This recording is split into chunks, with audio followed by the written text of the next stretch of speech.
오늘 시간에는 나를 기념하라는 제목으로 하나님 말씀 증거하도록 하겠습니다. 레오나르도 다빈치가 그린 그림 중에 예수님께서 제자들과 함께 식사를 하신 모습을 그린 그림이 있습니다. 그 그림을 우리가 무엇이라고 부르죠? 최후의 만찬이라고 부릅니다. 많은 분들께서 최후의 만찬이라고 할 때 그 최후를 예수님께서 십자가에서 죽으시기 전에 마지막으로 제자들과 함께 저녁 식사를 하셨기 때문에 최후의 만찬으로 부르는 것으로 생각을 합니다. 물론 맞습니다. 그런데 다른 의미로 생각을 해보면 최후의 만찬에는 더 특별한 의미가 있습니다.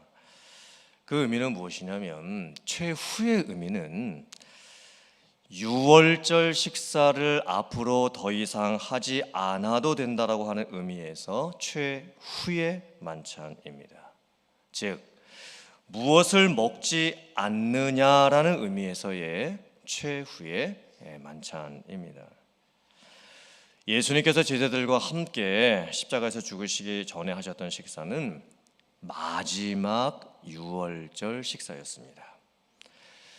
예수님께서 십자가에서 죽으시고 부활하심으로 구원을 완성하신 이후에는 더 이상 유월절 식사를 하지 않아도 되는 것입니다. 유대인들에게는 유월절이 참으로 특별한 절기였습니다. 유월절은 하나님의 백성들이 약 400년간 애굽에서 종살이를 하고 있었을 때 하나님께서 하나님의 백성들에게 은혜를 베푸시고 애굽을 떠나게 하시고 하나님이 약속하신 가나안 땅으로 들어가게 될 때 만들어진 절기입니다. 하나님께서 애굽에 10가지의 재앙을 내리십니다. 마지막 재앙은 모든 가정에 처음 태어난 것, 장자로부터 심지어 가축의 첫 새끼까지 다 죽임을 당하게 됩니다. 그때 하나님께서 하나님의 백성들에게 특별한 의식을 행하게 하셨고 그 의식을 행하는 하나님의 백성들의 가정에는 처음 난 것의 죽음, 장자의 죽음이 지나가도록 해 주셨습니다. 다 함께 출애굽기 12장 7절부터 11절까지의 말씀을 같이 봉독하겠습니다. 시작. 그 피를 양을 먹을 집 좌우 문설주와 임방에 바르고 그 밤에 그 고기를 불에 구워 무교병과 쓴나물과 아울러 먹되 날 것으로나 물에 삶아서 먹지 말고 머리와 다리와 내장을 다 불에 구워 먹고 아침까지 남겨두지 말며 아침까지 남은 것은 곧 불사르라. 너희는 그것을 이렇게 먹을지니 허리에 띠를 띠고 발에 신을 신고 손에 지팡이를 잡고 급히 먹으라. 이것이 여호와의 유월절이니라. 아멘. 하나님께서는 이 유월절을 해마다 지키도록 명령을 하십니다. 그래서 구약 시대에 모세 시대 이후로 약 1400년 동안 이스라엘 백성들은 그 긴 역사 속에서 유월절을 지켰습니다. 유월절은 하나님의 구원을 기억하고 기념하고 감사하는 절기였었습니다. 하나님께서 하나님의 백성들을 어떻게 은혜를 베푸시고 구원을 하시고 인도해 주셨는지를 특별한 옷을 입고 특별한 음식을 먹으면서 특별한 의식을 갖고 기억하게 하셨던 겁니다. 그런데 오늘날 우리들의 시대에도 여전히 유대인들은 유월절을 지금도 지키고 있습니다. 이스라엘에 살고 있는 유대인들뿐만이 아니라 전 세계에 흩어져 있는 디아스포라 유대인들도 다 유월절을 지금도 지키고 있습니다. 제가 그 모습을 잠깐 소개를 해드리도록 하겠습니다. 현재 이스라엘에서 정통 유대인들이 유월절을 어떻게 지키는가? 첫 번째 사진을 보시면 무엇인가를 태우고 있습니다. 도대체 유월절 절기를 지키면서 무엇을 태우는 것일까요? 저 모습은 하메츠를 태우는 의식입니다. 하메츠는 무엇이냐면 일상적인 음식입니다. 즉 사람들이 평상시에 먹는 음식을 유월절을 지키기 위해서 다 불에 태웁니다. 왜냐면 우리가 평상시에 먹는 음식은 음식을 맛있게 하기 위해서 누룩을 넣고 발효를 한 음식이 대부분이기 때문에 그렇습니다. 그래서 정통 유대인들은 지금도 유월절을 지키기 전에 저렇게 동네마다 공터마다 모여서 빵이나 비스켓 등과 자기 집에 있었던 냉장고에 있는 음식들을 다 꺼내가지고 와가지고 먼저 저렇게 불에 태웁니다. 두 번째 사진 보시면 유대인들이 또 무엇을 하냐면 누룩이 들어가지 않은 물과 밀가루만으로 무교병을 만들게 됩니다. 그 무교병을 맞자라고 하죠. 저건 피자 굽는 게 아닙니다. 일부 정통파 어떤 유대교에서는 어떤 빵집 같은 경우에는 1년에 딱 한 번 오픈합니다. 저 유월절에 쓰일 무교병을 굽기 위해서입니다. 다음 사진을 보여주시면 이제 각 가정에서 유월절 음식을 만들어 먹는데 저 음식을 세데르라고 합니다. 세데르를 만들어 먹을 때에는 흰색 계열의 옷을 입어야 되고 또 6가지 특별한 음식을 만들어서 먹게 됩니다. 그리고 유대인들이 각 가정에서 가족들이 함께 모여서 찬송을 부르고 기도를 하고 특별한 의식들을 하면서 유월절 식사를 하지요. 하지만 유대인들이 지금 저렇게 하고 있는 유월절 식사는 또 의식과 행사는 성경적이지가 않습니다. 그 이유가 무엇일까요? 예수님께서 최후의 만찬을 하심으로 유월절 의식과 식사는 다 완성이 되었기 때문입니다. 특별히 누가복음은 이 모습을 2번이나 반복해서 자세하게 말씀을 합니다. 화면 보시고 누가복음 22장 15절 16절과 18절 말씀을 같이 봉독합니다. 이르시되 내가 고난을 받기 전에 너희와 함께 이 유월절 먹기를 원하였노라. 내가 너희에게 이르노니 이 유월절이 하나님의 나라에서 이르기까지 다시 먹지 아니하리라 하시고 내가 너희에게 이르노니 내가 이제부터 하나님의 나라가 임할 때까지 포도나무에서 난 것을 다시 마시지 아니하리라 하시고 예수님께서는 지금 제자들과 함께 목요일 저녁에 유월절 식사를 하고 계십니다. 모세 시대로부터 1400년 동안 해마다 지켰던 그 유월절 식사를 예수님이 제자들과 함께 지금 하시고 계시는 겁니다. 그런데 식사 도중에 아주 놀라운 말씀을 하시죠. 우리가 먹는 지금 이 유월절 식사를 이제 다시는 먹지 않게 될 것이다. 우리가 마시는 이 포도주도 다시는 마시지 않게 될 것이다. 그러면서 언제부터 그 유월절 식사를 다시 하지 않게 되는가? 하나님의 나라가 이루어지게 되면이라고 말씀을 하십니다. 하나님의 나라는 예수님의 초림으로부터 시작이 되었고 예수님의 재림으로 완성이 될 것입니다. 그리고 하나님의 나라는 예수님께서 십자가에서 죽으시고 부활하심으로 인해서 궁극적으로 이제 이루어지게 됩니다. 아마 제자들이 깜짝 놀랐겠죠. 아니 지금 예수님께서 무슨 말씀을 하고 계시는 걸까? 1400년 동안이나 지켜왔던 이 유월절과 유월절 식사를 더 이상 먹지 않게 될 것이라고 하시는 이 말씀의 뜻이 도대체 무엇일까? 그때 예수님께서 다시 한번 더 놀라운 말씀을 하십니다. 제자들에게 무교병을 나누어 주시면서 이것이 나의 몸이라고 말씀을 하십니다. 포도주를 나누어 주시면서 이것이 내 피로 세우는 새 언약이다 라고 말씀을 하십니다.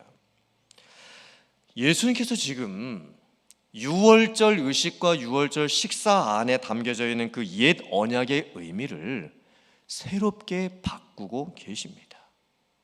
유월절의 의미가 예수님의 십자가와 부활로 인해서 완전히 바뀌게 될 것을 지금 말씀을 하고 계시는 겁니다. 지금까지 1400년 동안 지키고 먹었던 유월절 식사가 이제는 완성이 되고 다시는 유월절 식사를 먹지 않아도 된다고 말씀을 하고 계시는 겁니다. 참 놀라운 말씀이죠. 또 예수님께서 다시 한번 또 놀라운 말씀하십니다. 누가복음 22장 19절 말씀 화면 보시고 같이 봉독해 보겠습니다. 시작. 또 떡을 가져 감사하기도 하시고 떼어 그들에게 주시며 이르시되 이것은 너희를 위하여 주는 내 몸이라. 너희가 이를 행하여 나를 기념하라 하시고, 너희가 이제부터 내가 너희에게 보여준 것처럼 똑같이 이것을 앞으로 행하고 나를 기념하라 말씀을 하시는 겁니다. 너희가 이것을 행하여 나를 기념하라. 이 말씀은 누가복음에만 나오는 아주 독특한 표현입니다. 사복음서 중에서 요한복음에는 최후의 만찬의 모습이 아예 기록이 되어 있지를 않습니다.